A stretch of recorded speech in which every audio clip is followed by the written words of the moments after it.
Hello everybody, welcome back to Property Couple. I'm Lia. And I'm AK. And this is our channel where we talk about property, business and working together as a couple. So today we've just pulled up outside your cousin's wife's property. Exactly, yeah. And she's doing a flip. And I think it's a second flip that she bought at auction here in Leicestershire.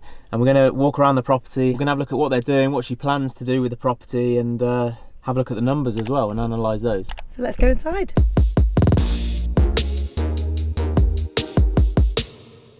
Hello everybody, this is Nay. Hi. And we're just going to chat a little bit about the questions that I would have if I was someone new starting out in property. You're obviously doing this big refurb, and there's so many questions. So I feel like the best place to start is what made you buy this property? Okay, so obviously we're looking on Rightmove and Zoopla. Also, we've got a few people that we know in the property industry with auctioneers and stuff like that. So this one came up and we just thought it looks like a really big project to be able to take on. When we looked on the maps, we knew that it was a good area. We spoke to a few local estate agents and they said that it was actually one of the best streets in this local area. In essence, we bought the worst house on one of the best streets in the area. So yeah, we wasted no time in putting in a pre-auction bid. We managed to secure a good deal and that we were both happy with, and yeah, here we are. So can you tell us a little bit about how pre-auction works? Is that something that is open to everybody, or do you have to know people in the auction house to be able to put in a pre-auction bid? No, because you can see it coming up and you know that it's going to be auctioned at a certain date. So you would just go in before that date and put in an offer. We got lucky on this property and I don't think there was that much interest in it because it was in a really bad state. It did still incur fees because it was already registered with an auctioneer, which I think were about 4.8%. It was entirely separate. Like a transactional? Yeah, and you had to, it wasn't a deposit, it was pure cash. So obviously you've got your stamp duty and solicitor's fees on top of that as well. So what you might think is one figure does end up being another figure, so bear that in mind. With auctions, they're normally put on auction because they're really hard to sell and unmortgageable. So there is a way that where you can get a commercial loan on it, but it would be quite expensive to do it that way. You didn't go down that route, so we chose not to go down that route. Fortunately for us, we did have the cash to buy it, but there is a way where you could get a loan, but you'd have to have that all in place because you would only have like a 30-day time span to actually purchase and complete on the property. But having said that, a lot of properties that come into auction are unmortgageable. So what makes a house mortgageable? It means you have to be able to cook a meal in it, you have to be able to use the bathroom in it. There's a few other little small things, so basically a working kitchen, working bathroom, and a working kitchen could just be plugging in a microwave and being able to microwave a meal. So there's all these ways that a property can be mortgageable, but when a property that was as distressed as this goes into the auction, it was deemed unmortgageable, so that's why they had to do the cash purchase. When you bought it, did you have an idea of how much you'd want to, or how much you'd need to spend on refurbishing it? We gave ourselves a budget between 60 and 80,000. That was because we wanted to make sure that everything that we had in there was of a good quality. We knew we'd be knocking walls around. Also, we've had to fix quite a lot of the ceilings and everything has had to be done. How is it looking thus far on your refurb cost? Do you feel like you're going to hit that target? I think we're going to definitely go in between that figure. If my business partner has his way, it would probably be done white and everything would be just the bog standard unit, but me as a more creative? Yeah, I'm more of a creative person, just wants to see a little bit of colour, nothing too brash, definitely sticking with the neutrals, but just something that's going to add a little bit of warmth and homeliness in the house. That's where the extra cost will occur.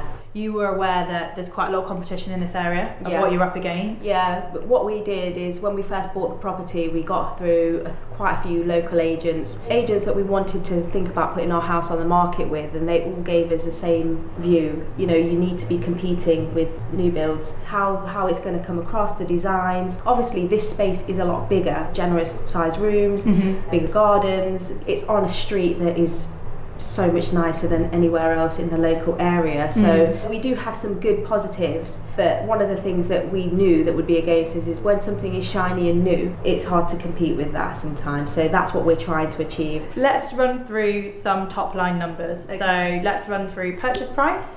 Purchase price was 245. Best case scenario of done up value would be? I would say 440. And then worst case scenario? I would still say within the fours. I would like 410? Yeah, around the 410 mark.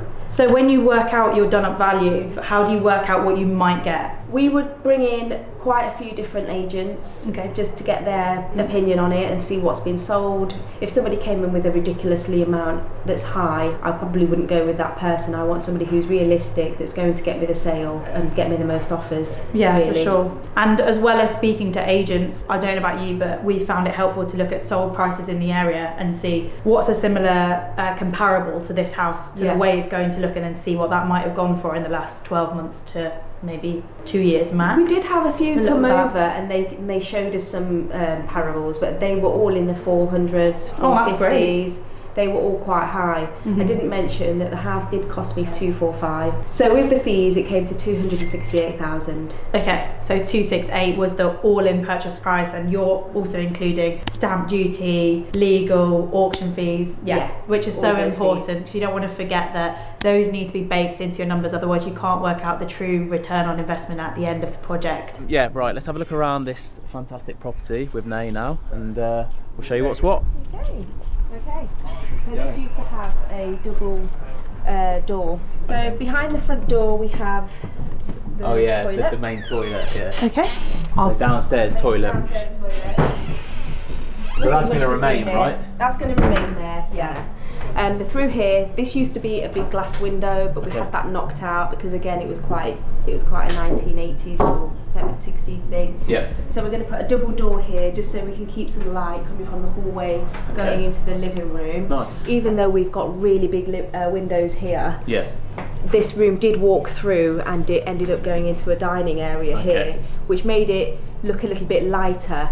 But that part of the room didn't have much of a use, so we decided to knock it through and make it into part of the dining room, which I'll show you shortly. So go through to the kitchen area now. This area was quite a small kitchen, especially for the size of the property, so what we decided to do was knock through to use part of the living area and turn it into the kitchen diner area so it can be a bit more open plan, especially for a family. Yeah. Also, we did used to have a door here, but we really felt that it ate into the room quite a lot, and we wanted to put some kitchen units here just to make sure that we've got ample storage for a family. Good idea. Yeah. Again, I just love the fact that there's just so much light in this house. The windows all seem to be so big, clear. aren't they? Yeah. And the garden is so nice. It's not really overlooked. No. It's got really good established trees, so it's not going to take too much really to get it up to a really nice standard. So in here we have the dining part of the kitchen diner. We are going to be having radiators and stuff put in here, so it'll be a really nice cosy space, and it does open out into a summer house. It's like a summer room, or a garden room as you would say. Double doors, we will have these brought up to a really good standard as well. So you know, it gives really good light, and also it keeps the area warm. We've got quite a large area here as well for storage, so that could be used as a larder. It could be used to store your, the ironing board, the Hoover, all the things that you don't want to see out. So a really good space there. Like when people used to say when we were younger, "Oh, this is really good for storage." Yeah, I never understoed it. Yeah, and now I'm older, I'm like, storage. We like storage. You do, don't you? We're now in the garage.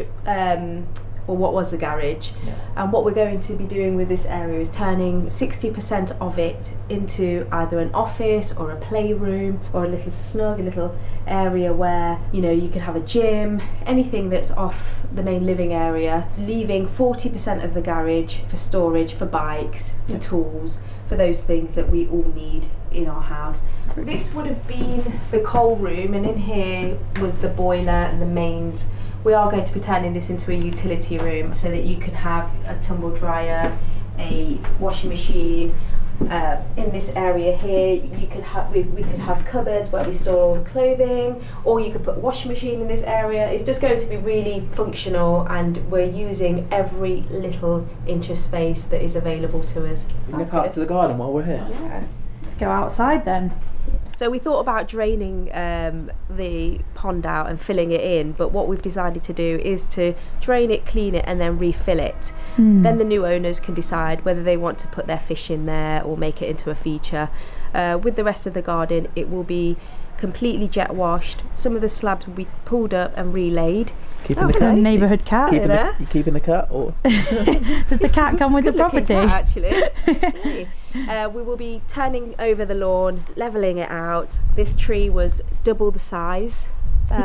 The guy who was living behind was scared that it was going to fall on his house. Wow. We were actually scared that one day it might fall on this house. Wow. And all the neighbours around, when they met us, the first thing they said is, would you be so kind as to get that tree cut down? Now, it wasn't cheap to get a tree surgeon in, but we decided because we were going to be causing a bit of disruption on the street, we wanted to make sure that we kept our neighbours happy, so that was the first thing that we did, really. And how much does it cost to get a tree surgeon to cut down a massive tree? I think this was £400. Is that the kind of thing you need permission for, or do you just do it?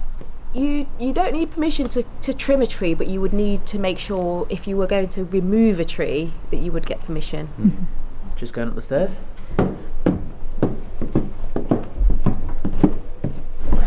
come into room number 1. What we're doing now is we've ripped out all the wardrobes. There was built-in wardrobes here to create as much space. Now this room has got really tall ceilings and big windows, so it does let off a lot of light.